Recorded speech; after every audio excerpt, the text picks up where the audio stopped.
Hey, what's going on everybody? This is Peter coming at you through the tubes of the internet. Today, taking a look at the latest release from Drug Church, an album called Cheer. I'm excited to discuss and glad you could join.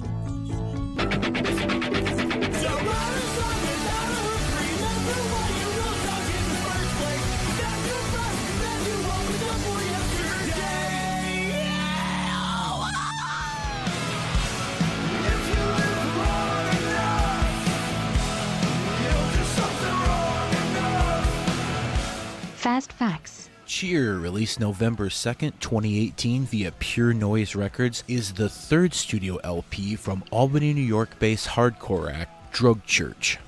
The group currently consists of 5 members: frontman Patrick Kindlon, guitarist Corey Galusha and Nick Cogan, bassist Pat Wen, and drummer Chris Villanueva.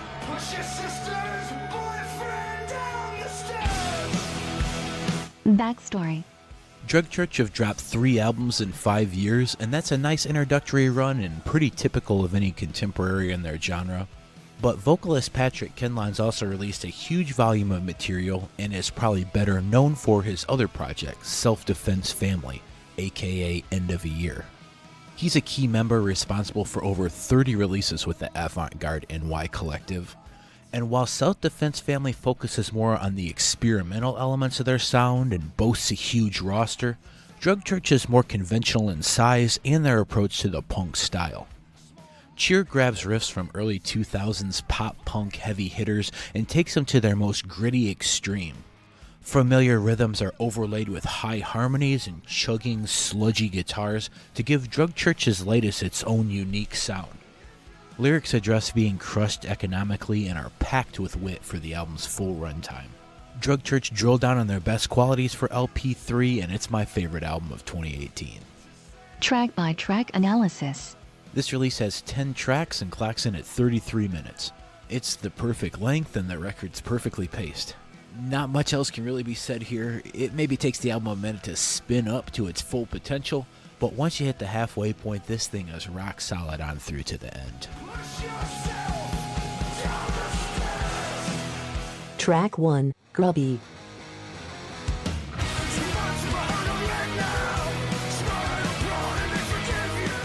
On track 1, the listener gets thrown into a story already in progress, joining a character who's way behind on rent and unable to perform basic job functions.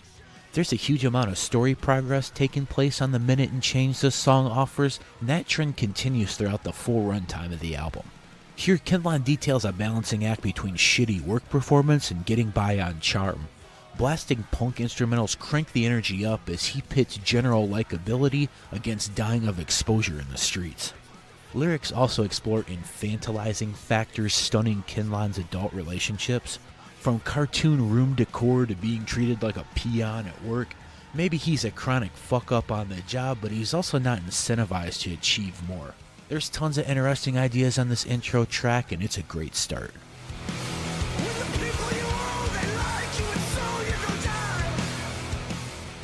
Track 2, Strong References.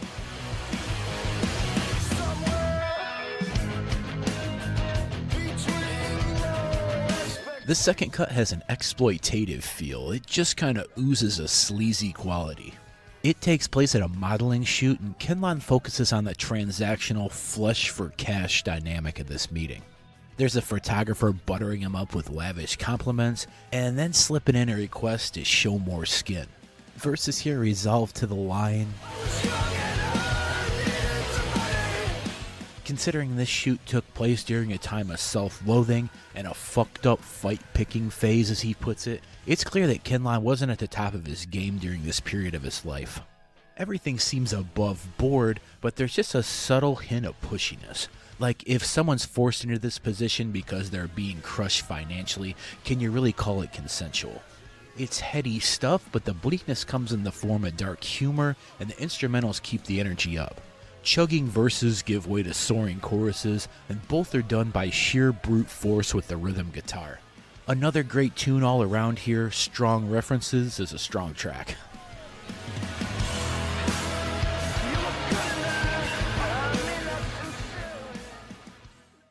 Track 3, Avoidarama. This is a song about spending another night with your head in the oven. Just total dread at the thought of hanging with old friends. Even making an appearance at this event is just too exhausting to consider. The driving guitar and bass work well here, but it's a simple as hell track. The line about a laptop night complaining hits like a brick for me, but all tracks have lines that do the same, and I don't think this one's anything particularly special. I guess this is my least favorite track on the release, but it's an extremely high bar. This tune's fine, it just feels slightly bare bones.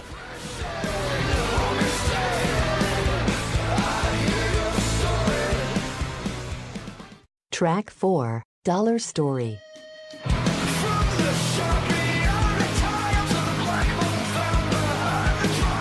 This cut examines all the negative externalities that come along with being poor. Not necessarily the obvious struggles, but more the little insidious side effects that crop up as a result. Kinline details grimy living conditions here, and I love when he ends up at the idea that even if he did try to clean up his act, he'd be doing so with bargain bin cleaning chemicals, and breathing in those fumes are his best case scenario. I also love when this cut arrives at the line, like, when you're destitute, you take that on as part of your personality. That sort of scum factor is an inevitability with the territory. He can't adjust, he's high risk, and he takes the listener down in the muck with him. It feels like such an immersion into the music, and the blasting instrumentation that fills out the mix adds to this effect. So damn cool.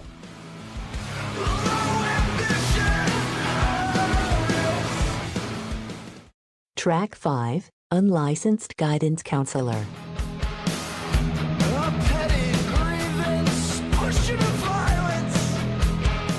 This song wastes no time getting to its soaring chorus, and the strength of the vocal performance makes this one an instant thumbs up for me.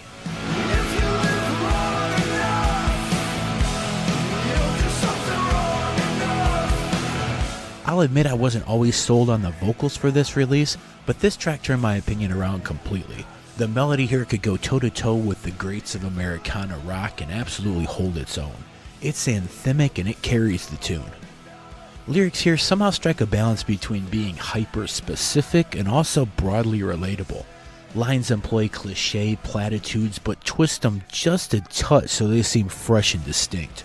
This is the perfect example of Drug Church taking familiar beats and injecting them with life. One of their best qualities overall for this release, and executed perfectly here.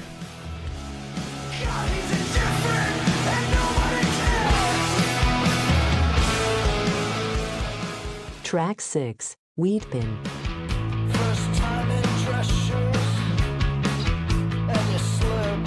Song 6 looks at an interesting exchange between a clumsy worker and a power-tripping prick manager.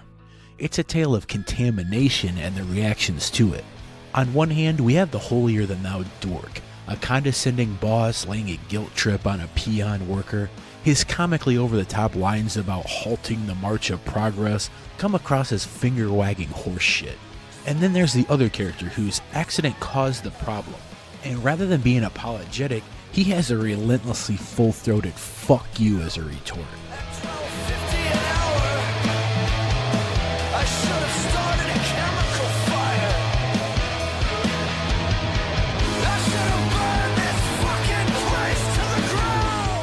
Like, if this job could alter the course of human history as you claim, shouldn't the person performing it make more than starvation wages?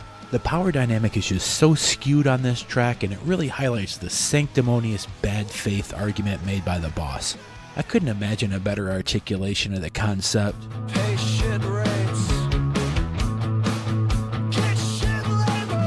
The balls-to-the-wall musicality of the chorus, especially the high, warbling lead, is the icing on the cake, and this is an incredible cut.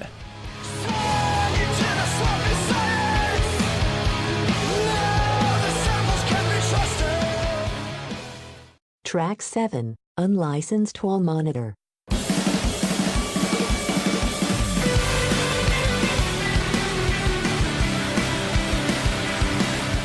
This tune starts with the absolute intro of the year. Frantic drums straight into high descending guitar notes grab the listener, and the perfect introductory line establishes the theme right from the start. There's a guy with a search history darker than The tune parlays the topic from the previous track into a piece that sticks it to the man even harder than before. Kinlan's character from the previous songs was kind of a slacker fuck up, but the scummy fraud who wants to be your boss featured here is a black hole. He's in Carcosa, just an absolute negative force in the world, and the tune's only glimmer of hope is that soon he and his buddies will be the ones getting their turn. It took me a while to wrap my head around the ending to this song. Patrick repeats the lines, "It makes me sad to sing this," and I think it's as simple as just meaning, I wish the world didn't have to be this way. If not for every member of the ruling class being a sociopath, things could be fine. The song rips and it's damn profound. Often the middle run of tracks on an album can be padded out by filler, but here Drug Church dropped their strongest material right at the core of Cheer. Such a great run of tunes as the album heads into its home stretch.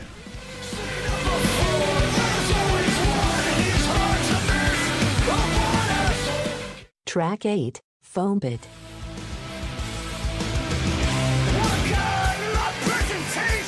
This track has a powered up industrial rock sound throughout, as Kinlan lists all the hoops he's jumping through to appear presentable at work. He's gotten dressed and prepped and really sanitized his entire image to appease his employer. But by the end of the first verse, he's begging,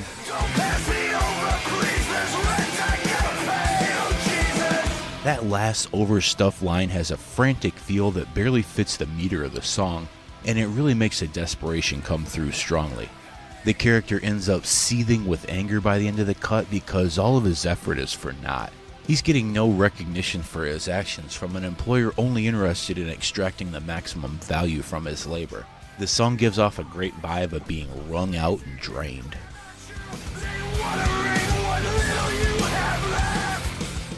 Track 9, Conflict Minded.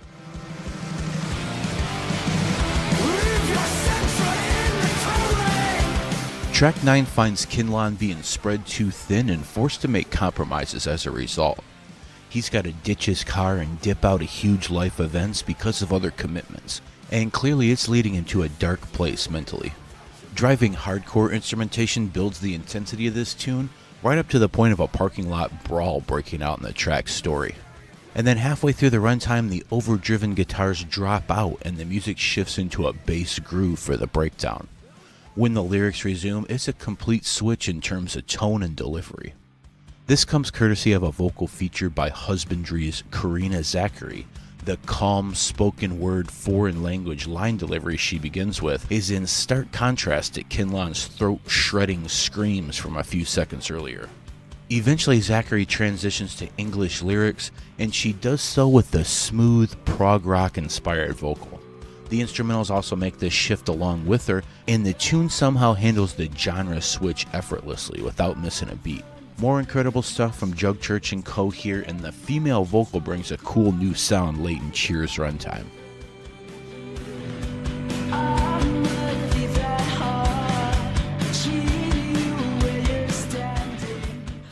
Track 10, Tillary. Rounding out the track list, we get a character whose lust for power is the key motivating factor in their life. Exerting dominance is literally something they fetishize. It wouldn't have been right for an album about authoritarian power tripping to end without discussing cops, and Kinlan does this in a way fitting of such an incredible album. By screaming, "I don't trust you, I don't trust your motives, and I refuse to be steamrolled by you."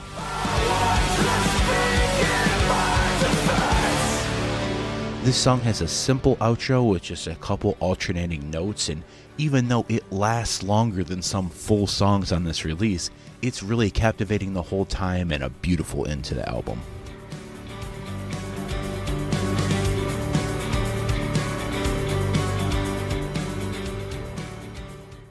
Verdict. Overall, I love this record. It has a laser-focused theme and the music scorches throughout. Kinlan's songwriting is consistently off the charts and his wording choices are visceral and evocative. It's an incredible indictment of the system and a blast to listen to. Therefore, I'm going to give this album an overall score of 9.5 out of 10.